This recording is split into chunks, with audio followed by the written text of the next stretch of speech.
হয়তো এমন দিন দেখেছি মাজারটা গোটালাই আলোকিত। এক রাতে এই মসজিদটা নির্মাণ হয়েছে, কিন্তু এই পুকুরে এখনো কিছু বর্তমানে আলামত পাওয়া যায়। কেউ জোর জুলুম করে মাছ ধরে পারবে না।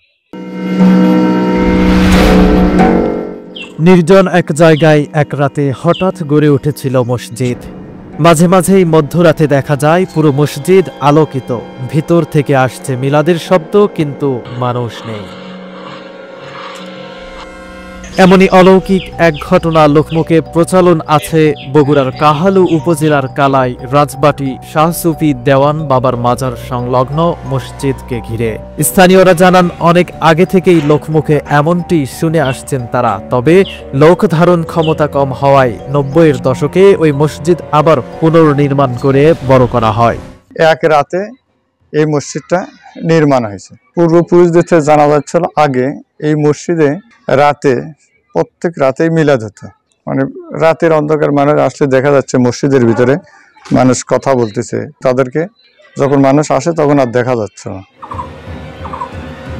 এই তো বছর খানিক আগের একটি ঘটনা। মাজারের পাশেই রাজবাটি দাখিল মাদ্রাসা মাঠে একটি বাস নাকি দাঁড় করিয়ে রাখা হয়েছিল। তবে যাবার সময় সেই বাসটি স্টার্ট হলেও চাকা এক চুলও নাড়ানো সম্ভব হয়নি।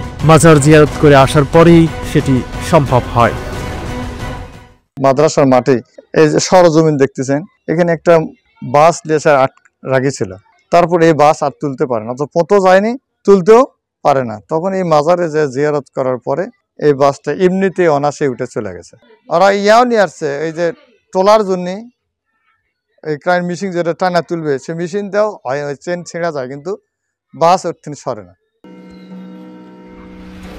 শুধু মাজার নয়, মাজারের পাশে রয়েছে বিশাল পুকুর, যাকে ঘিরেও রয়েছে অলৌকিক সব ইতিহাস। কিন্তু এই পুকুরে এখনো কিছু বর্তমানে আলামত পাওয়া যায়। কেউ জোর জুলুম করে মাছ ধরে পারবে না, মাছ জাল তোঠে না। এই কিছুদিন আগে যারা বর্তমান খাচ্ছে, এই কিছুদিন আগে বোধহয় 6 মাস হয়নি, পুকুরে জাল নামে দিচ্ছে, মাছ ওঠে না। পরে কি ভুল, যে ভুলের কারণে হোক আর যে কারণে হোক, এখন পরে আসে আবার দেখি যে এই যে এখানে মসজিদ আসা চুগুমার দিন জিয়ারত করার পরের দিন থেকে আবার সাবেক জালত মাছ উঠেছে, মাছও বিক্রি করলে সব করতেছে। এইরকম কিছু এখনো আলামত আমাদের এই মাজারে এখনো আছে ওলি আগে। এছাড়াও কেউ কোনো বিপদে পড়লে বা এখানে এসে মানস করলে সেই মানসও নাকি পূরণ হয়। মুসলমানরা মানস করে মসজিদে নামাজ আদায় আর মাজার জিয়ারতের মাধ্যমে, আর হিন্দুরা মানস করে মাজারের পাশে বিশাল আকারের বটগাছ, যেখানে সিঁদুর ও প্রসাদ দেওয়ার মাধ্যমে। মসজিদ আর মাজারের পাশেই রাজবাটি দাখিল মাদ্রাসায় প্রায় 2 যুগ ধরে নাইট গার্ডের চাকরি করেন লাল মিয়া নামক এক ব্যক্তি, যিনি অনেক কিছু জানলেও বলতে নারাজ। শেষমেশ একটু বলেই ফেললেন। চাকরির জীবনে হয়তো এমন দিন দেখেছি মাজারটা গোটালাই আলোকিত, মনে করেন যে একটা উজ্জ্বল আলো বোঝা যায়, কিন্তু আজকে হয়তো 1টা 2টা 3টার দিকে এইভাবে একটা জিনিস বোঝা যায়, পরে আস্তে আস্তে সেটা আর চোখে পড়ে না। একটা জিনিস শুনেছি, যখন এরকম লোকজন যাওয়া আসা করে, যদি কেউ বিপদ পড়ে, নাহলে 2টা লোক আগে আগে রাস্তাতে হাঁটা যাচ্ছে, ওই সাহসে তারা পার হয়ে যায়, যাওয়ার পরে কিন্তু যার জায়গায় ওই 2 লোক আর নেই। শুধু শাহ সুফি দেওয়ান বাবার মাজার নয়, উলিয়া উলিয়ার মাজারকে কেন্দ্র করে এরকম লোকমুখে প্রচলিত ইতিহাস বিরল নয়।